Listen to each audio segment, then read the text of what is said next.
सो hey everyone, जैसा कि आप सब जानते हैं मैं मुसाफिर अपने 365 डेज़ के सफ़र पे निकला और मैंने आपको कहा था इस सफ़र के दौरान मुझे जो कुछ भी सीखने को मिलेगा मैं आप लोगों के साथ शेयर करूँगा। तो मेरे को एक जगह पे जॉब करते हुए कुछ महीने हो गए हैं। उधर मैंने एज अ टीचर जॉब कर रहा हूँ और मैंने जो कुछ भी सीखा अभी तक वो आपके साथ शेयर करने जा रहा हूँ। तो चलिए शुरू करते हैं। पहला एक्सपीरियंस जो मेरा ये हुआ है और मैंने सीखा है कि हमेशा अपने से सीनियर्स के साथ उठो बैठो, जिस भी फील्ड में हो। तो ये हम सुनते तो आ रहे हैं लेकिन मैंने एक्सपीरियंस करके देखा है और उसकी वजह देता हूँ मैं तुम्हें। पहला रीज़न उसका ये है कि वो तुम्हारे को ना जो भी तुम फील्ड में काम कर रहे हो उसका एक अलग ही पॉइंट ऑफ व्यू देंगे, अलग ही तरीका सिखा सकते हैं तुम्हें। हो सकता है तुम्हें वो चीज़ पहले से सीख रखी हो, बट अगर नहीं सीखी जैसे मैं था तो मेरे को जब बता रहे थे ना काम, मैंने बोला भाई ये काम तो ऐसे हो सकता था, ये तो काफ़ी ईजी पड़ गया। वो तुम्हारे को आगे का काफ़ी जो गलतियाँ हैं ना वो करने से बचाएंगे। तुम जो गलती करने जा रहे हो वो तुम्हें समझाएंगे, अरे ऐसे मत करो, ये गलत हो जाएगा काम, ऐसे करके देखो, चीज़ें समझ आएगी वहाँ पर। दूसरा कि जब तुम उनके साथ ऐसे नॉर्मली भी बैठे हो ना, उनकी कन्वर्सेशन सुनो अपने से सीनियर्स की, तो तुम्हें देखने का दुनिया का भी नज़रिया अलग मिलेगा। और ये हर फील्ड का अलग है कि तुम समझो कि मैं तो अपनी फील्ड के हिसाब से कह रहा हूँ, बट तुम जिस फील्ड में काम कर रहे हो, या तुम स्टूडेंट हो या तुम कॉलेज में हो, अपने से सीनियर्स के साथ रहोगे तो काफ़ी कुछ सीखने को मिलेगा। दूसरी चीज़ जो मैंने सीखी है वो ये कि अपने से सीनियर्स की कभी भी बैठ के बटरिंग मत करो। मतलब जो नॉर्मल भाषा में कहेंगे चटाई।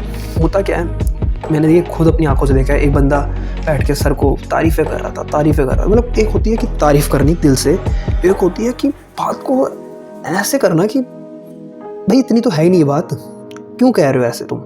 तो वहाँ से मैंने देखा कि सीनियर पकड़ लेते हैं कि इसका कोई मतलब होगा तभी इतनी तारीफ़ें कर रहा है मेरी बैठ के, नहीं तो उन्हें भी समझ आती कि हाँ ठीक है मैंने ये काम करा है, बट इतनी बड़ी बात तो है नहीं यहाँ कहने की जो ये मेरे को कह ही जा रहा है। तो वो पकड़ लेते हैं। तो कभी बैठ के सीनियर्स की झूठी तारीफ़ मत करो, दिल से जो आए ना कि यार इसकी वाह सर क्या बात है, कुछ भी उन्होंने अच्छा करा हो या जो चीज़ तुम्हें उनकी अच्छी लग रही हो या उन्होंने कोई चीज़ जीती हो उस बात की तारीफ़ करना दिल से, बट चटाई मत करना, क्योंकि वो तुमसे उम्र में काफ़ी बड़े होंगे। वो पकड़ लेंगे कि यार ये झूठी तारीफ़ें कर रहा है, पता नहीं क्यों, क्या मतलब है, इसको कोई मतलब निकालना है इस वजह से। तो झूठी तारीफ़ नहीं, दिल से जो आ रही है वो तारीफ़ करो। तीसरी चीज़ मैंने सीखी, मेरे सर ने मुझे समझाया था कि अपना काम पूरा रखना चाहिए। उसकी रीज़न देता हूँ। मैंने नॉर्मली जो सुना था कि काफ़ी काम में करते हो जो तुम उनमें काफ़ी सिरदर्दी होती है, काफ़ी स्ट्रेस होता है, ये वो। मैंने उनसे पूछा सर आप तो स्ट्रेस फ्री रहते हैं और काफ़ी इंजॉय कर रहे होते हैं। उस टाइम पर उन्होंने मुझे कहा कि स्ट्रेस फ्री देख रहे हो, उसका वन एंड ओनली रीज़न ये है कि मेरा काम पूरा है। जो भी काम मेरे को मिले होते हैं वो काम मैं पूरा करके बैठ रखता हूँ। कोई फिंगर नहीं कर सकता पॉइंट मेरे पे कि हमारा काम क्यों नहीं हो रखा। अगर कोई आके पूछता है तो उनको मैं दिखाता हूँ, सर ये काम मेरा हो रखा है, ये भी काम हो रखा है।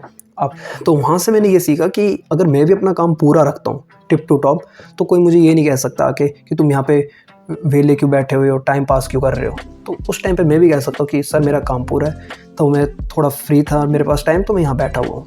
ऐसे ही काम छोड़ के नहीं बैठा।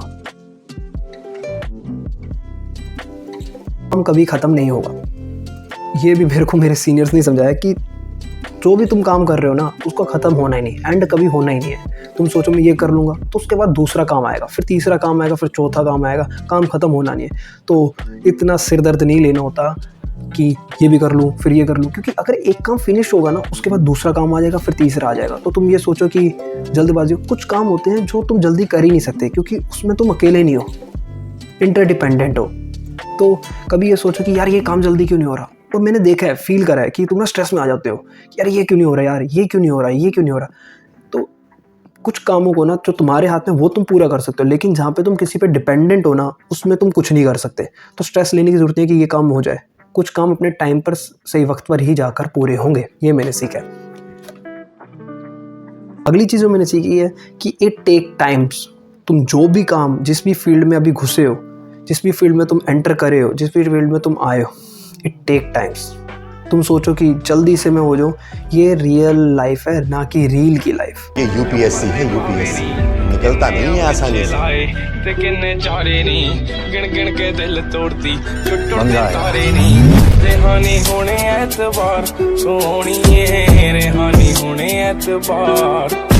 कि तुम सोचो कि ये फटाफट हो जाए, चाहे तुम्हारी स्टडीज़ है, चाहे तुम कोई काम कर रहे हो, कुछ भी, इट टेक टाइम्स। हाँ तुम ये कर सकते हो कि ज़्यादा वक्त दे दो उस काम को जिससे तुम बाकियों से आगे हो जाओ, मगर यहाँ पे समझो अगर तुम लोगों की तरह ही उतना ही टाइम दे रहे हो तो आगे बढ़ोगे, लेकिन अगर तुम वक्त अपना बढ़ा दोगे उस काम में तो तुम्हारा टाइम अगर बढ़ गया तो काम भी अपने आप जल्दी हो जाएगा बाकी के कंपैरिजन में। मगर तुम ये सोचो रील वाला हिसाब हो जाए कि 15 सेकंड पहले मैं मेहनत कर रहा था, फिर 15 सेकंड बाद मेरा काम पूरा हो गया, ऐसा कुछ नहीं है भाई।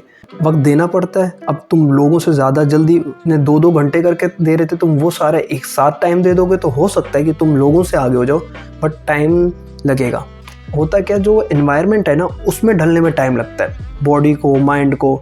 तो जब वो एक बार ढल जाता है ना तो फिर वो अपने आप ही मोमेंटम में आ जाता है। कभी तुम देखना किसी फैक्ट्री के बाहर जो जुराबों की फैक्ट्री होती है या गत्ते की फैक्ट्री होती है, वो किस तरीके से जल्दी जल्दी फोल्ड कर रहे होते हैं। वो इसलिए कर पाते हैं क्योंकि उनकी बॉडी और माइंड है ना उस एनवायरनमेंट में ढल गया है और बॉडी और माइंड को पैटर्न याद हो गया। जैसे अब मैं कह सकता हूँ मुझे यहाँ स्कूल का पैटर्न याद हो गया है, तो अब मैं जो काम कर रहा हूँ वो जल्दी हो जाता है एज़ कम्पेरिजन टू कुछ महीने पहले। तो एवरीवन, आई होप ये जो मैंने एक्सपीरियंसेस शेयर करे आपको अच्छे लगे होंगे। अच्छे लगे हो तो लाइक करना ताकि मुझे समझ आए कि हाँ यार आप लोगों को भी ये एक्सपीरियंसेस अच्छे लगे। मैं अब अपने नेक्स्ट ईयर के जो गोल्स हैं उन पे अभी से ही काम करना शुरू कर चुका हूँ। अकाल पुरख कृपा करे तो वो भी अचीव हुए। अभी मैंने जो बुक्स पढ़ी हैं उनके भी मैं एक्सपीरियंसेस आप लोगों के साथ शेयर करने शुरू कर दूँगा। तो तब तक के लिए बाय।